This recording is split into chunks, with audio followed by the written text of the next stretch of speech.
राजस्थान में एक स्थान है अलवर, वहां के एक प्रोफेसर के बेटे थे मोहम्मद याकूब, और इनके जो पिताजी थे वो अजमेर में एक हॉस्पिटल में उनकी नौकरी लग गई थी। बहुत ध्यान से सुनिएगा, भक्ति की सामर्थ्य देखिए। हम तो हिंदू हैं, हम तो वैष्णव हैं, हम तो कथा सुनते हैं, और मैं कोई अभिमानवश नहीं कह रहा हूं। हमने दीक्षा देना गत वर्ष प्रारंभ किया। उन दीक्षा लेने वाले सब वैष्णव बालकों में 4 बालक मुस्लिम भी हैं जिन्होंने दीक्षा ली है।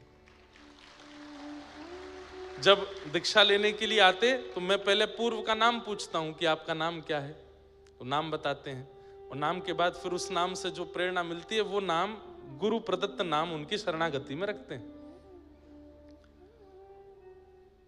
दिल्ली की बात थी, एक बालक आया, उसको दीक्षा दी। तो हमारे दीक्षा में पंच संस्कार होते हैं। पंच संस्कार में पहले तप्त मुद्रा दी जाती है, शंख चक्र, उसके बाद तिलक दिया जाता है, उसके बाद मंत्र दिया जाता है, और फिर नाम दिया जाता है। तो मुद्रा देने के बाद हमने पूछा तुम्हारा नाम क्या है? नेत्र सजल हो गए। मैंने क्या हुआ? बोले आप छोड़ तो नहीं देंगे। मैंने कहा क्यों छोड़ूंगा, नाम बताओ। आप मुझे मना तो नहीं कर देंगे? मैंने कहा मैं नहीं करूंगा, नाम तो बताओ। तो फिर उसने अपना नाम, कुछ अली करके नाम था, नाम बताया। बोले महाराज जी मैं रोज गीत गोविंद करता हूँ, रोज कथा सुनता हूँ, मैं बिहार का निवासी हूँ, मेरा पूरा खानदान कट्टर मुस्लिम है, पर एक बार एक रील देख ली थी मैंने, और मैं उस समय बड़ी विषम स्थिति में था, प्राण त्यागने की स्थिति में था, और वो रील देख करके मैंने फिर ढूंढा कि कौन है। फिर मैंने उसके बाद कथा सुनी। मैं पिछले 2 साल से पूरी कथा सुनता हूँ। मुझसे आप गीत गोविंद सुन लीजिए, मुझसे आप नारायण कवच सुन लीजिए, गीत गोपी गीत सुन लीजिए, मुझे सब याद है। घर वालों से छुप छुप के सब करता हूँ। मेरी माँ मेरी सहायक है। मैंने उन्हें बताया कि मैं दीक्षा लेने वाला हूँ, हिंदुओं के गुरुजी से दीक्षा ले रहा हूँ। तो महाराज जी एक मेरे ऊपर कृपा है भगवान की, क्या मेरा पूरा खानदान गरीब है, बस मैं कमाने वाला हूँ, इसलिए कोई उंगली नहीं उठा रहा है मुझ पर, तो इसलिए मैं दीक्षा लेने आया हूँ। उसका हमने नाम रखा गिरधर प्रिय रामानुजदास। और मांस मदिरा बहुत दूर की बात है, प्याज लहसुन भी नहीं खाते वो। और जिस दिन से दीक्षा ली हमसे मिले भी नहीं है, बोले कि जब कुछ प्राप्त कर लूंगा तब आऊंगा आपके पास, आपको निराश नहीं करूंगा। आपने शरणागति की है तो आपको कुछ सुनाने के लिए या कुछ अनुभव करके ही आपके पास आऊंगा, तब तक मुख नहीं दिखाऊंगा आपको। मैंने कहा जय हो भैया। तो मोहम्मद याकूब अलवर में रहते थे, उनका चरित्र है पूरा। पिताजी एक हॉस्पिटल के हेड बन गए थे अजमेर में, तो पिताजी ज्यादातर अजमेर रहते थे, कभी कभी अलवर आते थे। इनकी माताजी जो थी वो भी मुस्लिम थी, लेकिन जैसे बच्चों को कईयों को नॉवल पढ़ने का शौक होता है, किताब पढ़ने का शौक होता है, इनकी माँ ने भी बचपन में कई किताबें पढ़ी, और पढ़ते पढ़ते उनके हाथ रामचरित्र मानस पढ़ गए। और उन्होंने जब मानस जी को पढ़ा, तुलसीदास जी के कृत मानस जी को, तो इतना मन लगा, उसको पढ़ती रही। इनके पिता ने, माँ ने, सबने डांटा तेरा ब्याह होने वाला, ये छोड़ दे।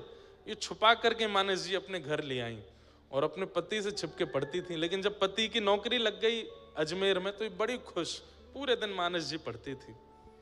तब इनको किसी ने कह दिया कि तुमने मानस जी पढ़ ली, अब एक बार वाल्मीकि रामायण भी पढ़ो। अब वाल्मीकि रामायण संस्कृत में है, उसकी हिंदी टीका तो है नहीं, उस समय नहीं थी। तब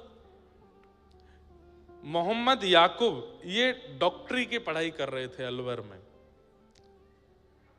तब इन्होंने अपने पुत्र से एक दिन कहा, बोले तुम पढ़ने में इतने अच्छे हो, जो चाहते हो वो पढ़ लेते हो, अपनी माँ की एक इच्छा पूरी करोगे? बोले कहिए ना माँ, मैं क्या करूं? तो बोले कि है तो विपरीत बात, पिता को पता चले तो हो सकता है कि मारपीट तक उतर आवे, और समाज को पता चले तो बहुत बड़ा बहिष्कार, मृत्यु दंड तक मिल सकता है, लेकिन मेरी एक इच्छा है। मेरा मन इतना राम में लग चुका है, मैं इतना ज्यादा उनमें खो चुकी हूँ, चलते फिरते मुझे राम दिखते हैं। तो इनके पुत्र बोले, माँ कैसी बात करती हो, ये तो हिंदुओं के भगवान है। बोले हाँ, मैं छुप छुप के मानस पढ़ती हूँ। मेरा बहुत मन है कि मेरे प्राण निकले एक बार, उससे पहले मैं वाल्मीकि रामायण पढ़ूं, परंतु वो संस्कृत में है, मैं पढ़ नहीं पाऊंगी, समझ नहीं पाऊंगी, मैं क्या करूं मां? बोले तुम पढ़ने में बहुत अच्छे हो, तुम जल्दी जल्दी याद कर लेते हो, तुम संस्कृत पढ़ लो और संस्कृत की विद्या अध्ययन करके, संस्कृत सीख करके तुम मुझे वाल्मीकि रामायण रात में छुप करके कमरे में बैठ के सुनाओ। जब जब पिता नहीं रहेंगे तो मैं वाल्मीकि रामायण सुनूं, मेरी एक अंतिम इच्छा है। तो मोहम्मद याकूब बोले, मां मुझे पढ़ाएगा कौन संस्कृत? पूरे नगर के ब्राह्मणों के पास गए, सबने कहा तुम मांस मदिरा का सेवन करने वाले हो, मुस्लिम हो, तुमको हम संस्कृत नहीं पढ़ाएंगे। तो मां ने कहा, बेटा मेरे लिए इतना नहीं करेगा? बोले क्या? तू छोड़ दे मांस मदिरा, नहीं खाया कर। बोले मां हमारा एक त्योहार है, उसमें तो खाना ही पड़ता है। बोले कि दिखाना सबको पर खाना नहीं, और इतना विश्वास किसी ब्राह्मण को दिला दे कि तू नहीं खाएगा, शायद वो तुझे पढ़ा दे।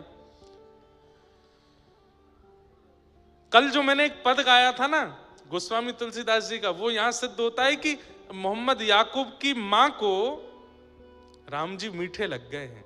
जो मोहे राम लागते मीठे, इतने मीठे लग गए कि अपने पुत्र को पूरे विपरीत क्रिया करवा दी, अपने धर्म से विपरीत। तब एक अलवर के पास के एक ब्राह्मण थे, उनको जब इन्होंने विश्वास दिला दिया कि मैं शुद्ध रहूंगा, पवित्र रहूंगा, आप कृपा कर मुझे संस्कृत पढ़ाओ, तब उन्होंने 6 महीने संस्कृत का अध्ययन किया और 6 महीने में इतना याद कर लिया, इतने अद्भुत हो। अपनी डॉक्टरी की पढ़ाई भी करते थे, वहां पर भी निपुण, और रात्रि छुप करके संस्कृत पढ़ने जाते। संस्कृत जब पूर्ण रूपेण आ गई, तब वाल्मीकि रामायण लेके आए और अपनी माँ को सुनाते, श्लोक कहते, फिर उसका अर्थ सुनाते, फिर श्लोक कहते, अर्थ सुनाते। माँ तो सुनते सुनते सुनते भाव विभोर होके सो जाती, लेकिन इनके ऊपर जो उसका असर होता था वो अलग था। ये तो बस उसी चित्त में रहते, उसी भाव में रहते, हनुमान जी की झांकी, राम जी की झांकी, लक्ष्मण आदि इन सब के भाव में बने रहते। अब वाल्मीकि रामायण पढ़ के रामचरित्र तो इनको सब समझ में आ चुका था, अब इच्छा प्रकट हुई कि अब रामायण तो हो गई, अब मैं क्या पढ़ूं? तब एक दिन उन्होंने उन्हीं गुरुजी के पास जाके बोले, गुरुजी अब मैंने रामायण तो पढ़ लिया, अब क्या पढ़ूं? बोले अच्छा श्रीमद् भागवत पढ़ो।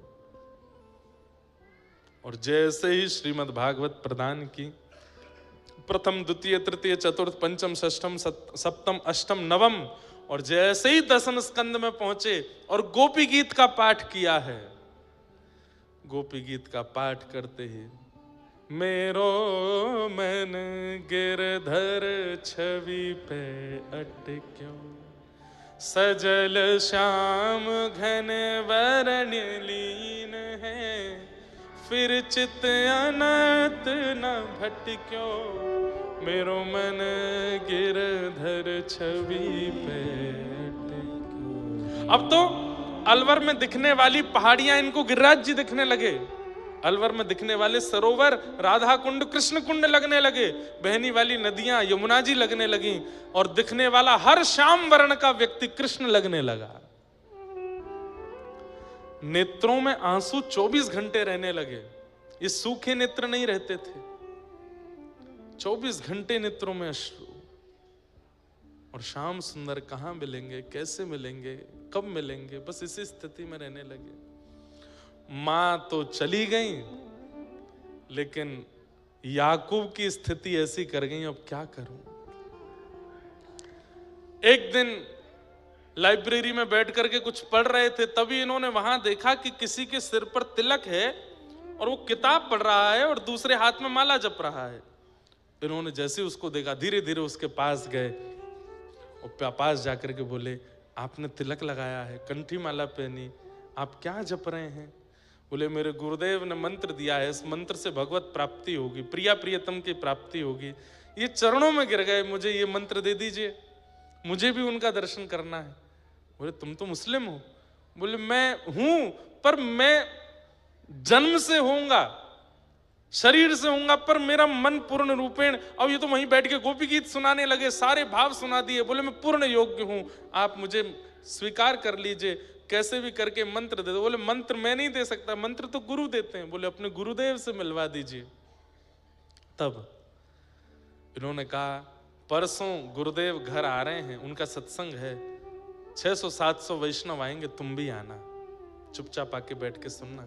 श्री सरस माधुरी शरण जी महाराज घर आए और मोहम्मद याकूब बैठ करके सुन रहे थे।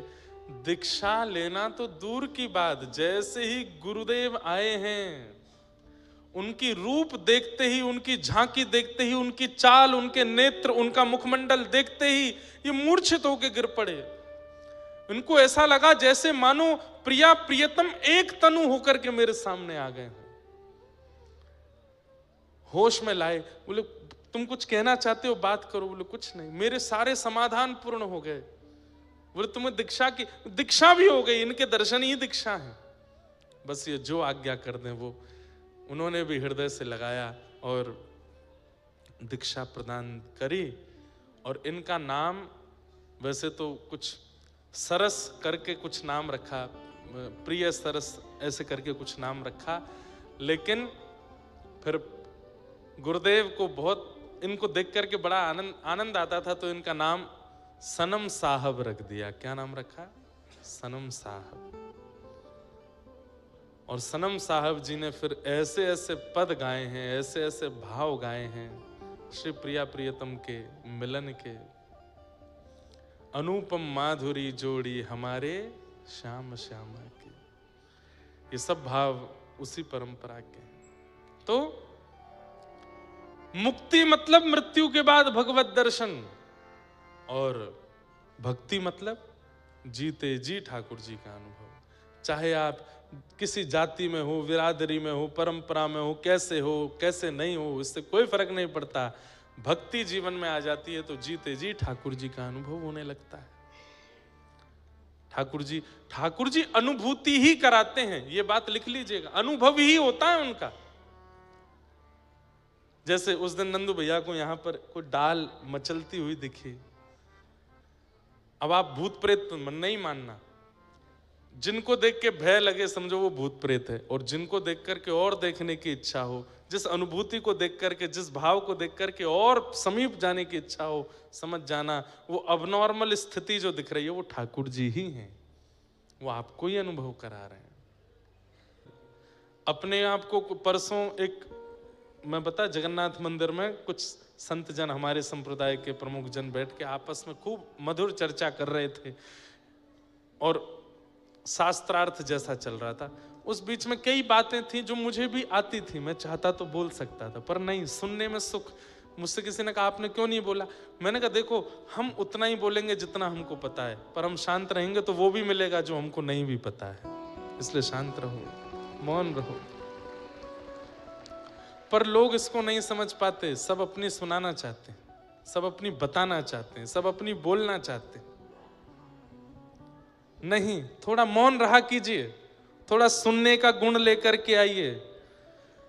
और जो व्यक्ति मौन नहीं रहता है, कहीं ना कहीं भगवत प्राप्ति से बहुत दूर है, और वो अपना निर्माण भी अच्छा नहीं कर पाएगा।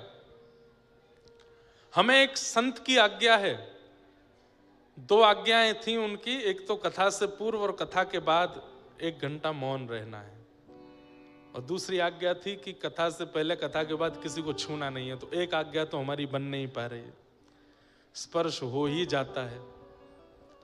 और नहीं, कितनी बार आपको हम अपने मन की बात बता रहे हैं, हम कथा करने आते हैं खूब उचित मन से, किसी व्यक्ति ने छू दिया, अब वो व्यक्ति कथा सुनने नहीं आया, वो केवल फोटो खिंचाने आया है। उसकी घरवाली ने कहा है फोटो खिंचा के लाओ महाराज जी के साथ। अब उसका स्पर्श होते ही अब उसके मन में क्या विचार थे, वो विचार हमारे चित्त में आ जाते हैं, और कथा में उस दिन मन ही नहीं लगता, ये लगता है बस अब जल्दी करें, पूरी चलें यहां से। इसलिए स्पर्श दोष से बहुत कुछ अनुभव किया, लेकिन वो बन नहीं पाता। खूब लोग स्पर्श करते हैं, ना करके मना करो, पाँव नहीं छूना है, फिर भी छुएंगे। उससे उनको क्या मिलता है पता नहीं, पर हमारे तो कई भाव नष्ट हो जाते हैं। प्रणाम छू करके किया जाए ऐसा कहीं नहीं लिखा। प्रणाम कैसे किया जाता है? आचार्य दिखे जहां खड़े हैं वहीं दंडवत हो गए, उसे प्रणाम कहते हैं। उनके पास आने का भी इंतजार नहीं किया, वहीं से दंडवत किया। माताएं बहनें हैं तो षष्ठ अंग से प्रणाम किया, और भाई लोग हैं तो दंडवत प्रणाम किया, वहीं से प्रणाम करते हैं। पास जाना, छूना, छू करके प्रणाम करना इसका विधान नहीं है। अरे बिना आज्ञा के आप किसी को नहीं छू सकते। आचार्य की इच्छा नहीं है फिर भी उसकी, अब हमारी तो कई जगह धोती खुलते खुलते बच्ची है, हमें तो बहुत संभल के चलना पड़ता है। खड़ा हूं वैसे ही पहनते मैं 2-4, मैं तो नीचे देख के चलता हूं कि मेरे पैर कहीं लड़खड़ा में नहीं गिर गए। 3-4 बार मोच आ चुकी है पैर में, पैर छिपाने के चक्कर में। लेकिन क्या करें, नहीं मानते लोग। भाव भी चला जाता है और प्रणाम का कोई फल भी नहीं मिलता। दूर से कोई प्रणाम कर रहा है, वंदन कर रहा है, उसके प्रति दृष्टि पड़ जाती है ना आचार्य की, तो वहीं से आशीष निकलता है, जा भैया मंगलमय हो तेरा।